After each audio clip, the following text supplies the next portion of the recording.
Hi, I'm Donna Jordan from Jordan Fabrics. It's fall here in Southern Oregon, and there's a couple things I love about fall. I love pumpkin pie. Can I have a pumpkin spiced latte? But the best thing about fall is a pumpkin table runner. So this is what I'm going to show you how to make today.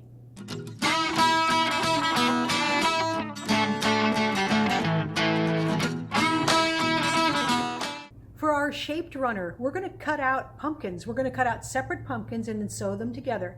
Now the runner here, these are separate pumpkins, but they're all one fabric. Looks beautiful. Today we're going to work with different fabrics for each one of the pumpkins. So these are going to be pumpkins, and this is going to be the stems. And then for the back of the runner, I have a different fabric that still looks pumpkin-y, and that will give us a completely different look on the back side. So I'm going to get my fabrics all prepared, then I'm going to show you how to cut out the pumpkins. All we need now is the pumpkin template, and we've got this as a free download. You can print it off and then transfer it onto plastic, or I use a file folder. I always seem to have these file folders around.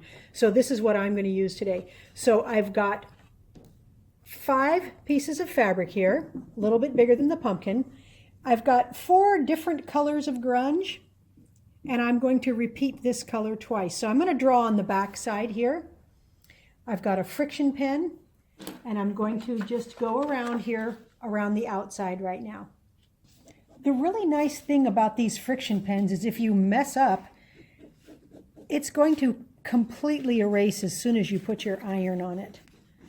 So I really like how these work. So I'm going to draw all the way around the outside, and I'm going to use a really sharp pair of scissors, and I'm going to cut out all 5 layers all at the same time.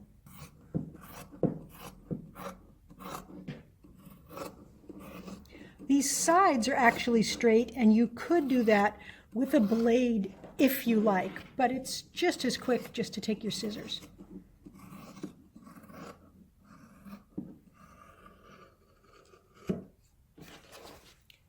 Now we have 5 pretty pumpkins here, and I'm going to put these golder ones, let's see, I think I'm going to do it in this order like this, with these orangey ones on the outside. I've got a little bit of selvage showing here, but that's okay because that's going to get caught in the seam allowance. Now we're going to cut the stems. So we're going to need 5 stems, and we're going to need the front and the back, because the stem is a separate piece that we're going to stitch onto the pumpkin. So I've cut a straight edge here, but I'd prefer to draw on the back side of the fabric. So I'm just going to flip this wrong side out and lay it back down. So I've got a nice straight edge on here. So I've got 4 layers, so I can get 2 stems at a time. So I'll just need to draw this 3 times and then cut around each one. Okay, I like to cut these apart. It's easier to work with them if they're all separated. So I have 4 layers here. If you don't like cutting that many layers, you can just do 2 at a time. So there's a pair, and there's a pair, and they're already right sides together, which will save us a little time when we go to stitch them. Here's the 5 stems. Each one's front to back, and I've got a little scrap piece of batting. This is the same batting I use in my quilts. This is the Hobbs, 80% cotton, 20% polyester. So we're going to take these over to the machine, and we are going to stitch around the edge. So we're going to want to stitch pretty close to the edge here. Now, I don't want batting in this last 1/4 inch, because this is going to be put on top of the pumpkin, and it would be double batting in that area, and it would make a lot of extra bulk. So I'm going to move this about a 1/4 inch off the edge of the batting, and I'm going to stitch around here with a fairly small seam allowance. I'm going to back tack too, so you want to back tack at the beginning and stitch pretty close to the edge.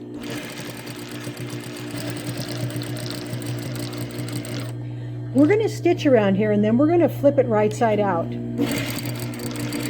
So I find it easiest if I use a pretty small seam allowance. You can see it's only a little more than 1/8 of an inch there. If you want to use a bigger seam allowance, that's fine, but you'll probably have to trim a little bit off so that you can get it flipped smoothly. So I'm going to go all the way around, and I'm going to back tack at the other end also.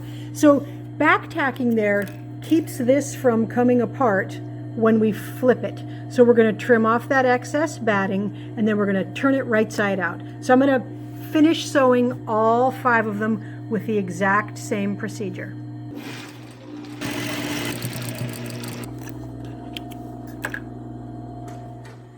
Next step is to trim off the extra batting.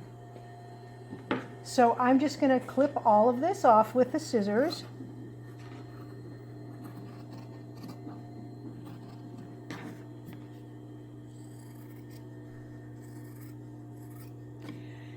Now we're going to want to turn this right side out. So you can see the batting is a little bit short there, and we've got the right sides together. So we want to just turn it right side out. So you just have to poke in there. It's pretty small, but you can do it. And just kind of draw your finger along the seam, and maybe even put your fingernail, open up the seam like that a little bit. And you can do that all the way around. I'm kind of stretching it.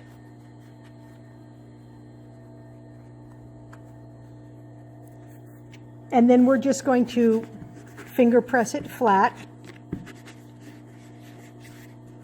And now we're going to edge stitch all the way around. So we're going to take it back over to the machine, and I'm going to edge stitch. I'm going to edge stitch from the side that has the batting on it. So the batting is on this side. So I'm going to have that side up when I stitch. It's easier to stitch that way. Now, if your edges look a little bit straight and not as rounded as you would like, you can take a needle and just make sure you've got that pulled, and then pinch it as you go, and you can get it a little bit rounder. There, that's looking better. Okay, so now we're going to want to top stitch. Again, pick the side that the batting is on and put that side up. Now we're going to edge stitch about 1/8 of an inch from the edge. So go right along the edge.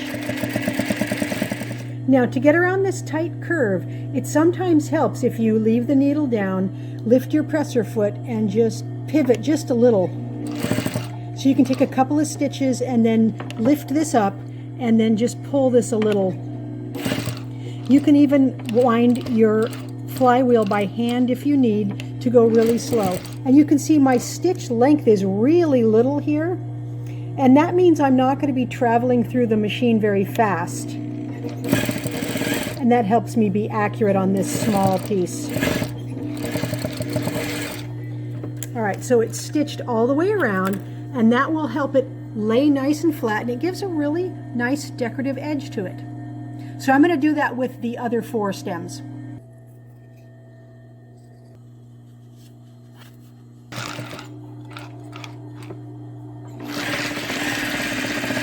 My first stitching line was really a little too close to the edge, so I went ahead and re-stitched it there in a little bit farther. Now, this is why you really need to back tack here. When you go to flip this, you are really stretching this hard so that you can get that poked right side out. That's why you want to do a nice backup stitch on each side so that that does not come out while you're flipping. I like to steam press the stems. You can see that they're curling up a little, and that's because I stretched it as I was sewing around the curves. But if you press it flat and then steam press it, you can get it completely flat. Look how good that looks. So we'll do that with all of them. Now, if you don't like your stems with a curved end, you can make it, you can chop it off, you can make them fatter. You know, pumpkins have a lot of shapes of stems, so we just happen to be doing this short little curved one on all of these. If you get the stem too long, it's hard to keep it laying flat on the table and it tends to flop around. Each one of the pumpkins is going to have a stem on it, and we're going to stitch this on there's this straight part here and the stem will fit right there. So I'm just going to stitch this on with a pretty narrow stitch because it's just going to anchor it for now. Then we're going to stitch all the pumpkins together and stitch around the edge, and that will stitch that stem in again. So let's take these to the machine and we're going to make them all face exactly the same way, and we're going to stitch those on.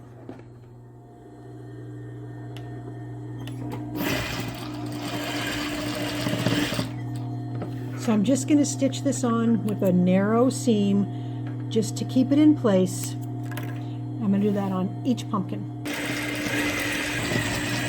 Now I'm going to sew the pumpkins side by side to make the top of the runner. So these edges just match up. We're going to use about a 1/4 inch seam here.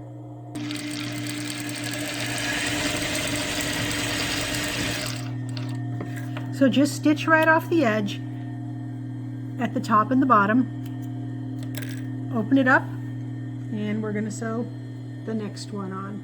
Now I want all my seam allowances to be going to one side. I'm going to put them all facing that way.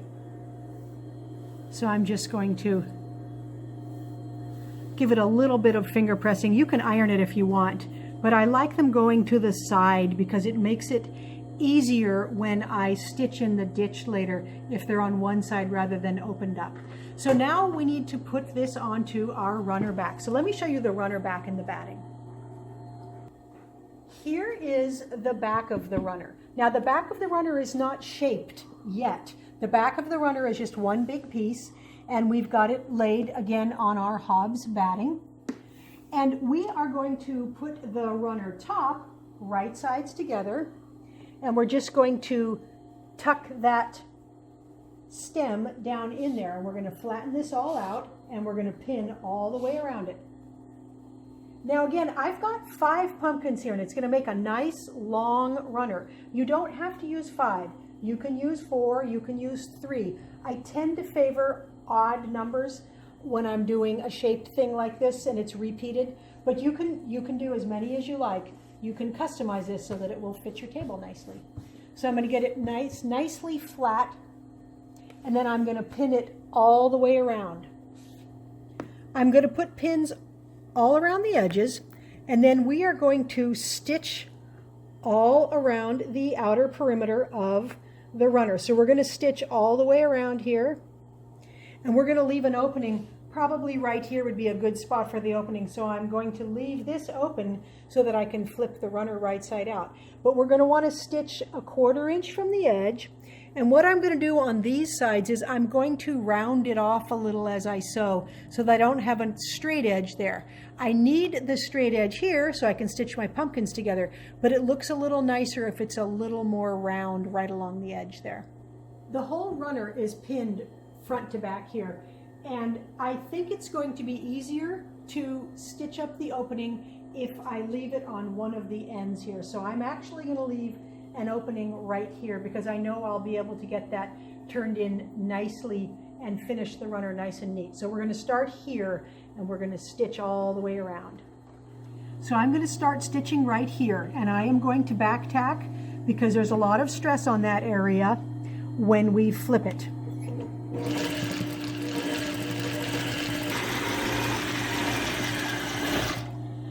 We are just going to stitch right up to here, and we're going to pivot. We're going to pivot right about here, right about a 1/4 inch up from the cut area there.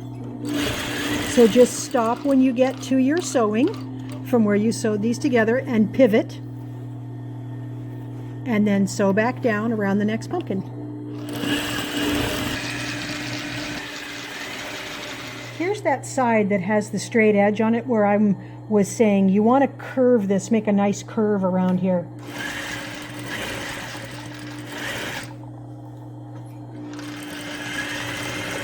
If you don't feel comfortable sewing the curve, you can always draw it on with your friction pencil first. So there, that's going to look nicer, a lot more pumpkin-y than having that straight edge there. So on the top, we're still going to pivot when we come to that stitch line.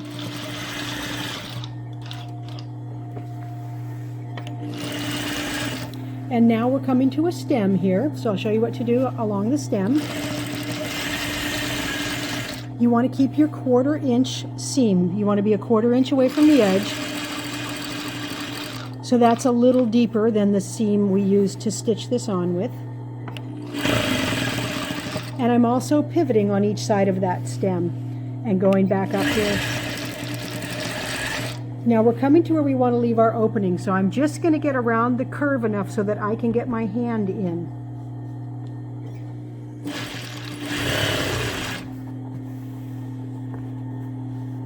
So I'm going to curve it off just a little there. Back tack, and that's where we will flip the runner right side out. So we're going to take it to the table and trim off all this excess batting and backing so that it's matching up with the top. Now we want to trim off all this extra here. We want the back and the batting to be right along the edge meeting. So we're just going to cut them exactly the same. You're going to cut right into the point there. Then I'm going to cut from the other side. But we're going to need to snip this right to the stitching. So it's easiest if you snip it on this side. So if the seam allowance is facing this way, you're going to want to snip this to almost to the stitching right there. And I find it helps if you press down with your fingers. So we've trimmed almost to that stitching. I can show you from the back a little bit easier. And that's going to make that lay nice and flat when we flip it. So we're going to trim all the way around, and anytime we've got a point like that, we're going to snip to the stitching. Now I also find that the runner will flip a little better if we snip right here on the outside of the stem. You can feel it. You can't see it very well. You can see it maybe inside there, but you can feel where it is and just snip on each side of that. I've got everything trimmed off, and you can see that these are snipped. You want to be sure you check every intersection to make sure you've got snipped to your stitching. So this one is not snipped yet. If you don't snip it, it will not flip flat. You can't get it flipped flat. So to the stitching, but not through the stitching. If you mistakenly trim through your stitching, it's not a big problem. Just take it over to the sewing machine and re-stitch it a little bit deeper. So let's check the top, make sure they are trimmed, snipped rather, and they are. Okay, so now we are ready to turn this whole thing right side out. So we are going to reach inside here.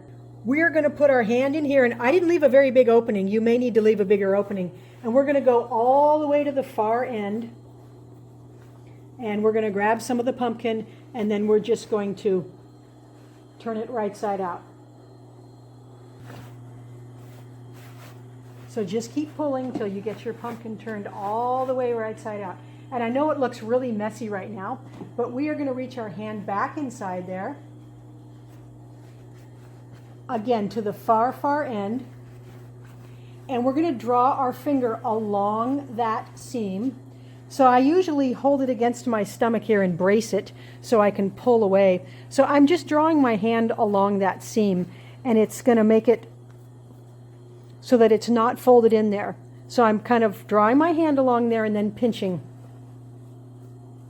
So once you get it where that seam is in the middle, kind of come behind and pinch. So I'm going to do that all the way along the edge. It gets easier as you get closer to the other end. I went all along the bottom of the runner. Now I'm just going along the top of the runner, doing the same thing. So I'm kind of stretching the edges, drawing my fingernails right along the inside there, and then pinching it a little bit. So what that pinching is doing is it's kind of pressing it so that it will want to stay in place. So we're going to do this all the way along the top of the runner also. So now it's starting to look like a runner. So now we're going to want to turn this upside down. We're going to want to have this side facing up, and we're going to just flatten it out.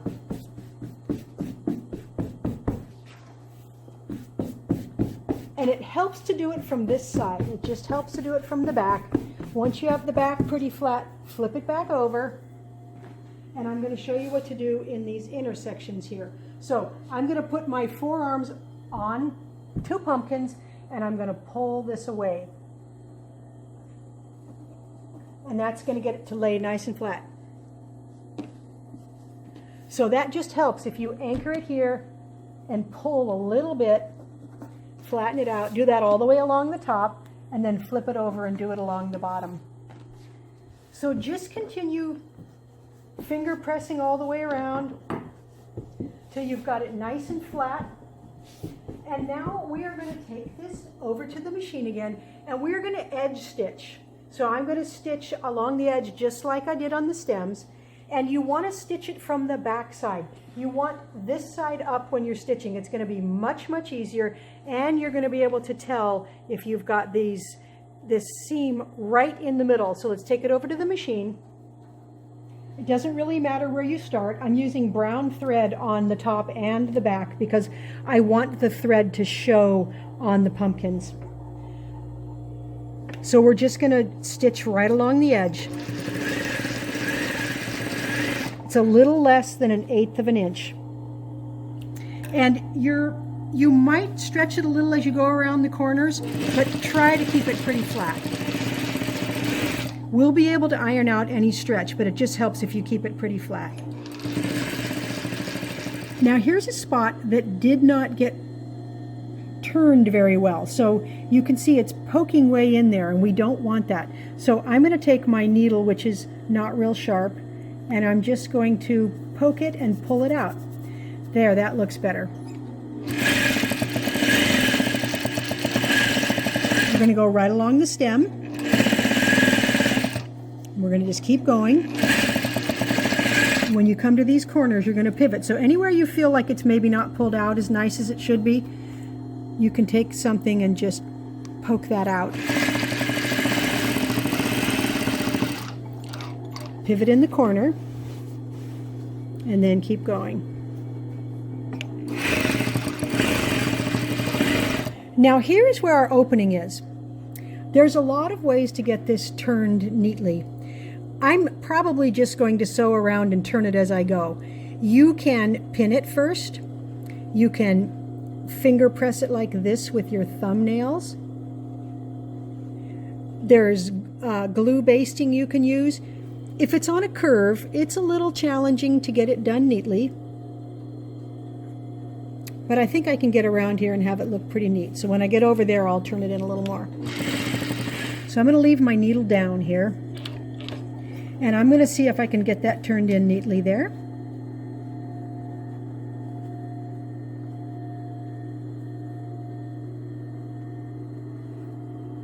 And I'm going to need a couple of pins.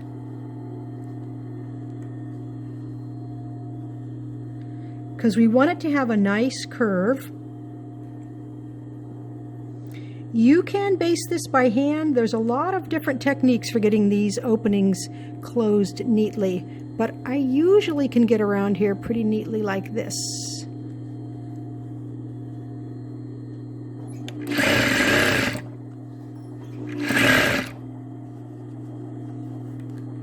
You can always take your pin. If you leave your needle down,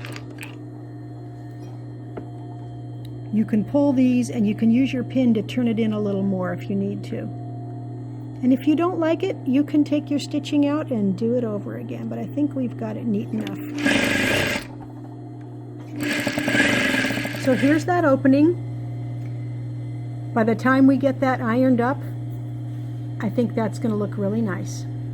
It really is best to press the runner now before you do the next step, because you can see the edges get a little bit curled because I stretch it a little as I'm sewing. They're really starting to look like pumpkins now, and we're going to mark some pumpkin lines on them. But before we do that, I'm going to stitch in the ditch. So I'm just going to stitch between all the pumpkins. I'm going to back tack at the beginning and the end. And since the seams are going one way, I can feel on this one the seam is going that way. I'm actually going to be stitching right on this side. and that'll keep me right in the ditch, so that will be really invisible. Stitching in the ditch is not always that easy. You want to kind of hold the fabrics open and have your needle go right in the ditch. And in this case, the needle is actually going to be on the golder fabric here because the seam allowances are over here and it's thicker over there.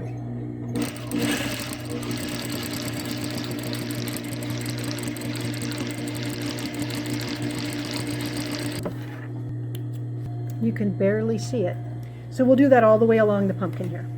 I've got the lines marked. I'm going to draw on these 2 lines on this side, then I'm going to draw 2 more on the other side. So I'll just be flipping this over. I'm going to do 2 lines here and then 2 lines on the other side. So the center of the pattern here is going in the middle of the stem there.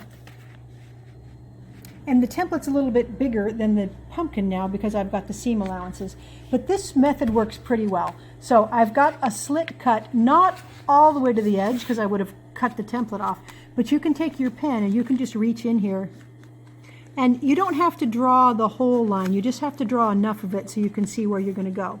Then we're going to move the template and then we'll draw the rest by hand. So it's pretty easy to see. I want to head here. This is the nice thing with the friction pens. If you don't like the way you drew it, you can just erase it. So we're going to go up to the middle here, then we'll start back down, and this is going to go down here. And every pumpkin does not have to be the same. You might want to draw more lines. You can customize it. Okay, now we're going to just draw this one here. And this one here. Now there's other ways you can do this. There's other ways you can draw this on. This method just works quickly for me.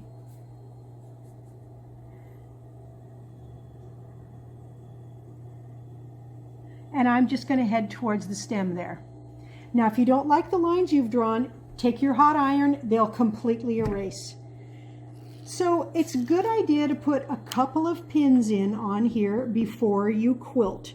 And that'll keep everything from shifting. So I'm just going to do this in one continuous line. I'm going to start here, and I'm going to go down. Then I'm going to do the inner one, pivot up here, come back down, and then do the outer one. So I'm just going to put some pins in just to anchor everything so it doesn't move. It's a small area. It doesn't tend to move anyway, but I just feel more comfortable like this. Now I'm using brown thread. I'm just using a straight stitch. You can use a satin stitch. You can use a narrow zigzag with a satin stitch if you really want those lines to show more. So we're going to start in the middle here, right at this stem. I'm going to back tack. Just want to hold everything down. So I'm going to stitch down here and then I'm going to pivot and go up this middle one. This way I don't have any stopping and starting down at the bottom. So now I'm going to go up this guy. So I'm just going to head for the middle of the stem right now. And I'm going to leave the needle down and pivot. Now I'm going to go down this line.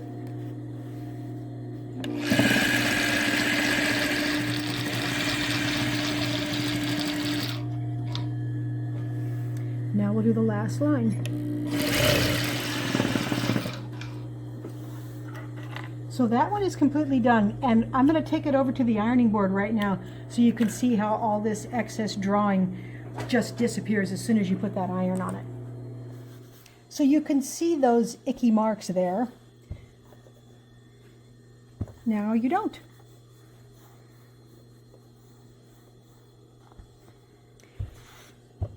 So I'm going to go ahead and draw on the rest of the pumpkins and quilt those up, and then our runner will be all finished. Here's the finished table runner. Really looks nice with all the different colored pumpkins.